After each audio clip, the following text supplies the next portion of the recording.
Hey there, boys and girls of the YouTube world. Today, the Duff Dog and I are going to show you our 1939 Ford Standard two-door sedan. We also refer to it as Ruth, but not very often. Usually it's just the sedan or the 39 Ford. Anyway, bought this thing in 2019. My cousin and I, back then I used to buy a lot of cars with buddies, and just happens to be my cousin and I bought this car, and it's been at my place ever since. I think he came and drove it about a year later in 2020 or 2021. Other than that, I don't think he's seen old Ruth in a while, but let me show you this thing. It's pretty much all stock, allegedly, a little bit, kind of. Maybe there's a few changes. But anyway, go check out mortske.com. We're giving away the Whistle Pig. We got flannels in stock. These things are nice this time of year. We got ball caps, we got everything else. But anyway, for every buck you spend at mortske.com, you get one entry to win the old Whistle Pig and $3,000 cash money. And then there'll be 5 runner-ups getting $100 a piece each. So LS swapped, overdrive, posi, new tires, dual exhaust, AC, digital gauges. It's real good. And we're getting rid of that because we got too many cars. This one doesn't get driven enough. So let's jump into it. You gonna jump into it? Not so much. So this is a 39 Ford Standard. They also made a 39 Ford Deluxe. The Deluxe has had a significantly different front end. They kind of carried stuff over from 38 to 39 or vice versa. But every year, basically, the Standards, in my opinion, were the Deluxe carried over from the year before. So 39 Deluxes were a lot better looking car. I think everybody will tell you. The reason I picked this one up is because it's in such good shape, original paint. It's a good color, good drivetrain, solid. Wasn't my first choice, but the more I drive it, the more I enjoy it. So this thing is converted to 12 volts. Still got the old style headlights, but they got 12 volt bulbs in them. The horn is 6 volt, super loud with 12 volts hooked up to it. I forget the color that this called, but it's kind of a nice light green. These cars had wide 5 bolt pattern. They had that 36 through 39. We got 550/16 littles in the front and big old fat 750/16s in the rear. I put these on the car. It had some just 650/16s that were all dry rotted when I got it. It's got plenty of battle scars, a little bit of rust, and I don't plan on fixing any of it. I did knock a few dents out of the fenders in a few spots. I should probably buff out the paint, but there's probably not much buffing out the rear fenders here. She's pretty hammered out and rusty. Little dent in the bottom of the door here on the driver's side. The running boards are perfectly crappy, just the way we like them. One other thing, the Standards basically were the same from the firewall back. You might have got 2 taillights on a Deluxe and 1 taillight on a Standard. The dashes were different, but the biggest thing was the front clip forward. Entirely different front clip. You probably got a little bit different trim and some hubcaps as well. This car we did convert to a dual taillight car. It's got straight pipe with 1 3/4 exhaust on the old flathead. North Dakota, you can run Euro manufacturer license plate, so that's what we got on this thing. Again, a little bit of rust in the quarter panels, but overall for a, 90-year-old car, it's pretty good shape. And guess what? It's got air conditioning. It's got a cowl vent that flips up, and it's got a windshield that tips out. Vacuum wipers, haven't tried those. Doubt they work. 39 was the last year where they were above the windshield. 40, they went down below the windshield. So that's a quick, easy way to tell if you've got a 39 Deluxe or a 40 Standard. Because like I said, they carried over the Standard stuff the next year, so a 39 Deluxe front end is identical to a 40 Standard as far as I know, but somebody's going to correct me if I'm wrong. But anyway, wipers up top on a 39, down below from 40 on up. And in the early years, you only got a wiper on the driver's side. The original motif carries over to the inside of the car. I don't think it's ever been touched. The headliner's got a few holes in it. Seat's got a few tears in it. The dome lights don't work. I thought we had them working at one point, but I guess not. Did put a new floor mat in it. It's got some aftermarket gauges for the water temp and the fuel gauge that we put in there. It's got an aftermarket heater that we did plumb up. It doesn't work that great. Chin and I took her to lunch today, and it could use a little bit more heat. Of course, we got magnetic can koozies and air fresheners at mortske.com, and for every dollar you spend on those, you get entered in the Whistle Pig drawing as well. Back seat's super roomy. Old Slick Fitty, he's ridden back there. I've had a bunch of buddies ride back there. It's pretty roomy. The windows actually roll back for smoking if you're into that, or you want a little vent action. So that's pretty neat. That's pretty neat. Like I said, the interior is super nice shape. I would like to take, I don't know, some evapor rust or something and go over the window garnishings in the dash, because there is a little bit of rust going on there. So comment down below if you know what we got to do to clean that up. But the original gauges are in great shape.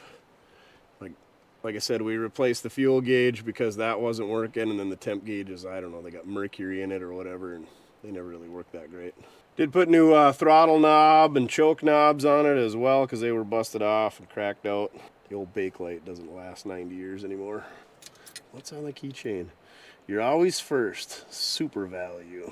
Super Value still a thing? I remember the store at home was a Super Value when I was a kid. Just kidding, it was Jack and Jill. My bad. When we converted to 12 volt, we also put blinkers in it as well. It didn't have them originally. That's the only mirror we got, no exterior mirrors. And you only got one visor back in 1939. So the one nice thing about 39, first year of hydraulic brakes on the Ford. So you got hydraulic brakes, you get rid of the old mechanical stuff, so you don't have to fiddle with that. Linkages being worn out and cables getting sticky and all that. And then also, first year of the synchronized transmission, the one and only year of the synchronized floor shift transmission. In 40 it was synchronized, but it was column shifted. So good year to get. Just love the styling in 39s. It's like the pinnacle of amazing Art Deco styling. Check out those door handles, and even the knobs are stylish. Dash, oh, just great looking cars. I'd love to find a 39 banjo wheel to put on it. I do have some, but they're pretty rough shape. All right, let's take a look in the trunk. The reason we call it Ruth is there was a box in the trunk, and it says Ruth's Kid Toys. I actually saw the box the other day. You can see there's just a couple floor mats. It's got the original tools in here. The old Ford pipe wrench for all your roadside repairs. And then it's also got the original Gwinner front, or the accessory Gwinner front from many, many years ago. You can actually zip it down so you can have her halfway on and halfway open.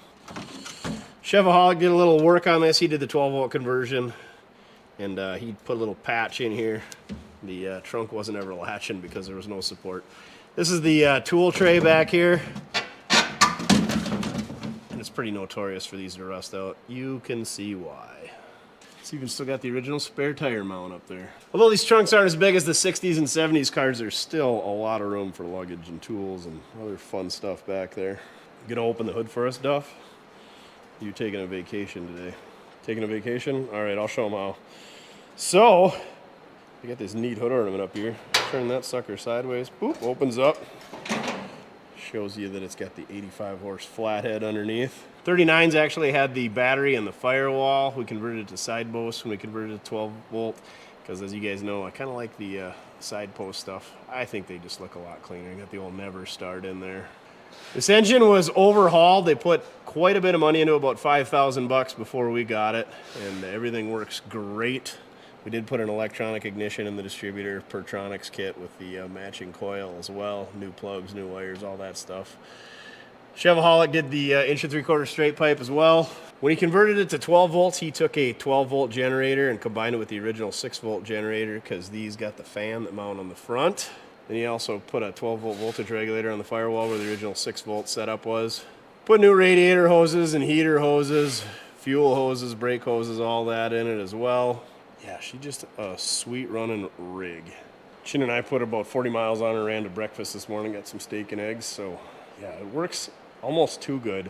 The temp gauge didn't come up from 100, so we were a little bit cold in there. We should probably stick some thermostats in it for winter driving, but it wasn't bad. I keep it in my heated garage, so you jump in it, it's 60 degrees, and it stays pretty warm in there with the body heat of another human and a Brittany Spaniel, so it's a really good driver. It stays super tight in there. There's a little bit of air leak around the call vent, so I'd maybe like to seal that up. The blower motor doesn't blow as well as it should, in my opinion. And then, like I said, if a guy got thermostats in there, that'd help out a lot. I'm gonna fire it up for him, Duff, so they can hear those straight pipes coming off the stock cast iron manifold sing. Got stock banjo rear end. It does have a reverse side leaf spring, both front and rear. I did put a tube drop axle in the front end, but all the brakes stock, everything else stock. Had to heat up the steering arms and bend those for the drop axle. The rear cross member could be flattened to get it a little bit lower. it sits pretty good the way it is now, but I would like to lower it just a little bit, especially in the back. But it's pretty good. Plenty of ground clearance.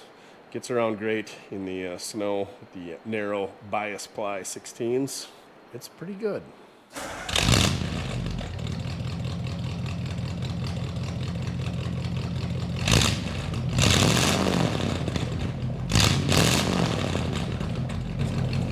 You just can't beat the way an old flathead sounds. Straight pipes, engine 3/4 exhaust, it's the way to go. That's what the 36 Ford pickup I got in it.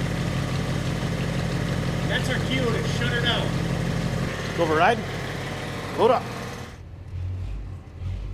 With the one mirror on the windshield, it is kind of hard to see backing up in the windshield. The visibility in 1939 was not exactly ideal. Backup cameras were definitely not an option. I don't even really know what options you could get. You could get the deluxe and the standard. You could pick your colors. I don't think you had wheel and tire options. I don't think you had, you could still get the 60 horse engine in 1939. You could get the 60 horse from 37 to 40 Duff. And then after that they went to, they had the 4-cylinder and the pickups for 1 year and 41, and then they went to the flathead 6-cylinder cars. I actually did the test drive before the intro, so we're gonna cut to that, take you guys for a little test drive. Duff and I are gonna go grab some lunch for Chin while he packs orders for everybody who ordered merchandise for the giveaway of the old Whistle Pig. Again, giveaway is open until February 17th. For every $1 you spend at mortske.com, you get 1 entry to win the Whistle Pig 81 Chevy C10 LS swap short bed and $3,000 cash, and 5 runner-ups are gonna get $100 a piece. So head over to mortske.com and get your swag there, and hopefully win that thing. Like I said, Chin's been packing orders. Post office ain't open today, but we are. So we're gonna head on over to that test drive, and we'll see you somewhere in time travel. This thing's good, ain't it, Duff? Too good for us. Just kidding, it's actually just perfect. Interior is just crusty enough so Duff can get in and I can wear my work clothes and it not be a problem. That's why I don't like super nice cars like my Galaxy. I feel bad letting Duff ride on the seats, or that I don't keep it clean enough, or that I maybe got grease on my pants or what have you. So yeah, I like this original style interior. They're only original once, but yeah, it's plenty of room in the back. We had old Slick back there. Slick and Craig and I went for ripping this thing one night while they were here. Anyway, this thing cruises down the road. I mean, we could push it harder, but it seems like 55 is kind of the sweet spot for this thing. I do think it could stand to use some, I'm guessing this thing's got like 378 gears in it, and some 325s, or maybe a overdrive transmission, or a Columbia overdrive, or a Mitchell overdrive, or something like that. Would help it out a little bit, but it's fast enough where it's not dangerous to be on the road. Like my Model A Coupe, that thing's almost dangerous. I do like this thing's got 12 volts, so you can have somebody boost it if you do have an issue with that. We have been having some issues with the generator and the voltage regulator, and maybe it's the never start battery that I got in here that's getting old, or that we don't drive it enough. But got our trusty booster pack down there for now, and at least we have that option with 6 volts. It's yeah, you don't want to hook the old 12 volt jumper back up to it. And that is a nice thing. You got a cigarette lighter in here that works, so you can charge your phone, which you can't do with a 6 volt car. So I'm really glad I made that conversion. Yeah, it's just a pleasant car to drive. It's got a couple rattles, but as far as like squeaks, wind noise, this thing's great. It's got a heater in it, so we can drive her in the winter like this. This is an absolutely gorgeous afternoon / evening for what, one of the last last days in December. I'm guessing this video will come out till January. But yeah, so long as they keep salt off the roads, this car is an absolute joy to drive in the winter. A lot of the cars we put away because they don't have heaters, but this having a heater, it's a really sweet unit to drive around after work. That's the problem, is it gets dark by the time we shut down the shop, so it's got good lights on it. Horn works. Whoa! That'll wake you up on up. It's got blinkers. This thing's just got gobs of oil pressure. The flathead is really pretty peppy. Like any old flathead, it leaks a little bit of oil and a little bit of coolant, but we've been cruising down the road and it's just barely over 100, so I would say it's at like, I don't know, 110, 120 degrees. And it's probably, I don't know, it's knocking on 40 degrees. It's above 35 today, Fahrenheit, so it's a pretty warm day for, like I said, December, January. But yeah, even being a lowered car, straight pipes, sounds good. It's quiet inside, sounds good outside. We got our synchronized 3-speed transmission, so grinding gears is at a minimum. With the new kingpins in it and tie rod ends and bushings in the springs, this thing is nice and tight. You go down the road, no-handed. We've never had this thing aligned other than whatever Chevaholic did, I'm guessing with just a tape measure, or he aligned it the way it was. But yeah, with the drop springs and the drop axle, still got the old bias ply tires on it, run about 35 pounds of pressure in them. It goes down the road as good as you could ask for what's a 39, 75-year-old car, 85-year-old car, 44, yeah, 85-year-old car. Dang. But yeah, with the 12-volt system, we could put, you know, a stereo in it if we wanted to hide something underneath. But what I do on a lot of my cars, I just have those portable Bluetooth stereos or speakers and just set those on the dash or in the glove box or on the seat or on the floor or whatever. They work pretty good at that, or just throw some earbuds in like in the Roadster where you don't have, the car's stupid loud. That's why. Yeah, it rolls across the railroad tracks.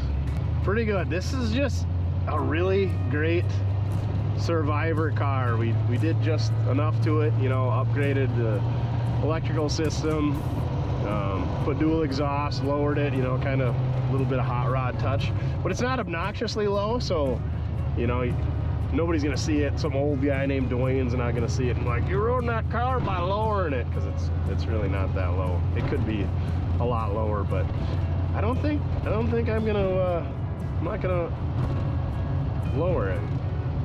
And really, I don't think there's much more that I'm gonna do to this car other than just drive it and enjoy it and just maintain it. Could maybe use a couple of little things, but I can't even think of those little things offhand. I got a list in my phone of things that need to be done to this car, but it needs a good washing. I probably have washed it once in the 6 years we've had this thing. But the overdrive thing, I think that would be good to do so that you can cruise down the road a little bit faster. But I don't want to put aluminum heads on it or dual carbs or aftermarket wheels. I like it pretty much just the way it is. Maybe do a little rust repair in that trunk pan and the floor, because it's pretty rusty and it's kind of crude how Chevaholic fixed it. He made it so the trunk latches, that's all that matters. Maybe try to do like a paint correction to try to bring it. The paint's kind of, I don't know if water sat on it or disco. It's almost like it's got water stains on it, so that could be done. The glass is delaminated, so I mean, how far do you want to take it? This glass is fine, you can see through it just fine. There's a little crack in the windshield, but I don't think it's worth taking all the glass out of this car, because then you're putting new rubbers in it and new seals, and this thing seems like it's pretty tight, so it's really not worth the effort for me. And the majority of the time I assume I'll be driving this car, it'll be nice out and the windows will be down anyway, but it seals up good enough this time of year. So yeah, it's just a really, really, really good car. If I hadn't stated before, I think we paid like $5,300 for this thing, and then obviously threw the drop axle in it. Tires were dry rotted real bad, so we put the tires on it, and then Chevaholic did a bunch of the 12-volt conversion and went through the kingpins, and just a lot of piddly stuff. Put the gauges in here, the blinkers, stuff like that, and that was a good chunk of change. It was I'm not gonna sell this car, and so we gave him about $7,000. So between the initial cost and the money we put into it, and what I paid him, we probably got $15,000 in this car, and that's probably more than it's worth. Unfortunately, they're just being a standard as opposed to a deluxe, and being a 39 as opposed to being a 40. It's not a super valuable car, and then obviously being a two-door sedan and not a coupe or a pickup or a convertible, they're just not a huge following for these things, or huge demand. So yeah, I would say this is probably a, I don't know, $12,000 car, something like that. So I'm not too out of line, and if I would have done all the stuff that Chevaholic did, I would be into it a lot cheaper, because you know, he's got to get something for his time. But you know, that 12-volt conversion stuff just doesn't make good content. Reaming out kingpins, bushings doesn't make good content. Replacing suspension components, putting gauges in, wiring up blinkers, stuff like that, just it doesn't make good content. So I was money ahead to take the car to him, have him do the work. He does an absolute great job. I love the way he does electrical. He hides everything, tucks it up in there, color codes it, cloth wraps the wiring, and just puts like heat shrink on the ends that just really cleans it up. And then he makes these quirky little brackets to hold like the heater hose off of the intake so that it doesn't rub, and it just all looks good. It doesn't look like it was done from the factory. It looks like somebody did it, but it looks like somebody did it who cares. And yeah, he just does a great job, and it got the car finished and on the road, because we bought this thing in 2019, putted around it a little bit. The brakes, that's what he did, was the brakes, and we'd pump up the brakes and they would leak down the next time you'd want to drive it in a few months. So he made it so that this car is 100% reliable, drivable. It had that fresh flathead in it. It's got new tires on it. The transmission was super grimy and greasy, and he cleaned that all up and fixed a couple leaks on that. So the money that I spent on him getting this car roadworthy was absolutely worth it, because this car was just sitting in the corner collecting dust, and I didn't buy this car to ever sell, so I'm all right with putting a few bucks into it. The only reason that I really like this car is because it's such a survivor, and it's not perfect, but it's good enough, presentable, rough around the edges like Duff and I. And you just don't find them in original paint with original interior and glass still in them anymore. Everything's been either completely redone and is $30,000 and has the wrong engine or stuff that I don't want, or is the wrong color, or ugly tweed interior, or what have you. Or it's an absolute basket case that's been sandblasted, the glass is all out of it, the interior's long gone. You know, to find a 85-year-old car that still has all of that originality still in it says something. So, and then when I bought it, I didn't ever intend on having somebody else work on it, but that was pre-YouTube, and with the YouTube we just didn't have time to do that stuff. Mojo's busy, Chin's busy, I'm busy. It just works really good with Chevaholic. We go out there to the Iola swap meet, drop a car off, bring a car home, puts a few bucks in his pocket for his hobby, and I think he really likes doing this stuff, even though his name is Chevaholic and I'm dropping Fords off. Now, if you weren't aware, he worked on my 36 Ford pickup, did a lot of the exact same thing. I got the pickup on the road, or got it drivable, and he made it so it was roadworthy. 12-volt conversion and got gauges working and cigarette lighter and brakes and bushings and steering and suspension and all that stuff. So I know he's good at that stuff. But yeah, I think it's really hard to find a car like this, and I think it was well worth what we spent to buy the car. And I would recommend, if you are looking at a car or want to, whatever, say a 57 Chevy, go find the car you want and buy it done, because it's, unless you can do absolutely everything by yourself, exhaust, paint, wiring, interior, your money ahead to buy a done car, because that person is not making any money on a car. And I think these Survivor cars hold their money, hold their value better than cars that are redone. I don't know if it's really comparable, because you're talking about a original Survivor versus a car that's had $30,000 thrown at it. So, but anyway, yeah, it's just a really good car. I don't know, there's not much else to say about it, is there, Duff?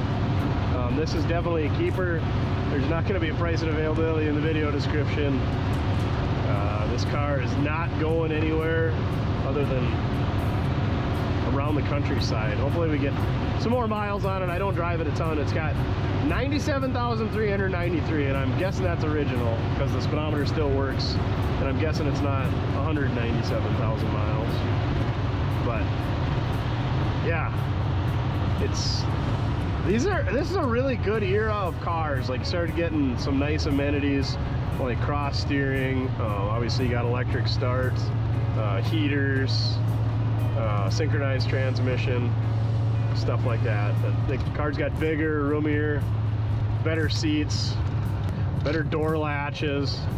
Yeah, just a lot of improvements in the late 30s. No self-canceling turn signal though. That would be a nice improvement. All right, we're gonna put her away. All right, folks, there you have it. Our 1939 Ford two-door sedan Ruth. We've never really shown any videos. We did a bunch of work on this thing before the channel ever existed. Like I said, 2019. When I did the front end and the exhaust and all that stuff, and then Chevaholic did some stuff for us. And I'm sure you all know whose car this is. I'm not going to mention names. You know, I'm sure it's pretty obvious. You know, you probably watch videos. You know, yeah. Over there in Wisconsin, go check him out. He's on the YouTube as well. He does great work. He's gonna continue to keep doing some work for us. He did work on our 36 Ford pickup as well, and he's gonna probably do a couple other. He's really good at wiring and kingpins and brakes and stuff that doesn't make good exhausts. Now we got an exhaust machine, so we probably won't be having him doing exhaust anymore. I'm just kidding. We probably will, because it's better content for him to do it. We'll make better content while he does it. But anyway, yeah, people have been asking about this thing, so we figured we'd show a video. We haven't been doing a very good job of keeping up on the second channel, so good opportunity for that. So yeah, that's about it. So I appreciate you guys. Thank you very much for watching. It's you guys watching that allows us to be able to do cool stuff like this and buy cool cars like this and work on them, even though we had this car way before the channel. But this car isn't going anywhere. No price and availability in the video description, so don't ask to buy it. We're keeping it. I mean, everything is for sale except Duff, but it would be a pretty hefty tag on old Ruth here, because I don't know, I just really like this thing. Like I said, we already got 40 miles on this thing today, and it's 10 degrees out, so it's just a sweet running unit. Just jump in it, bump the key, and go. So yeah, like I said, a couple things like seal up the cowl vents and maybe lower it a little bit. You know, a few odds and ends, but right now it's pretty much just maintenance and go. So thank you very much for watching. Check out the other videos. Go check out mortske.com for your chance at winning the old whistle pig. And remember, it doesn't matter how you get it done, as long as you're having fun. All right, on to the next one, huh, Duff?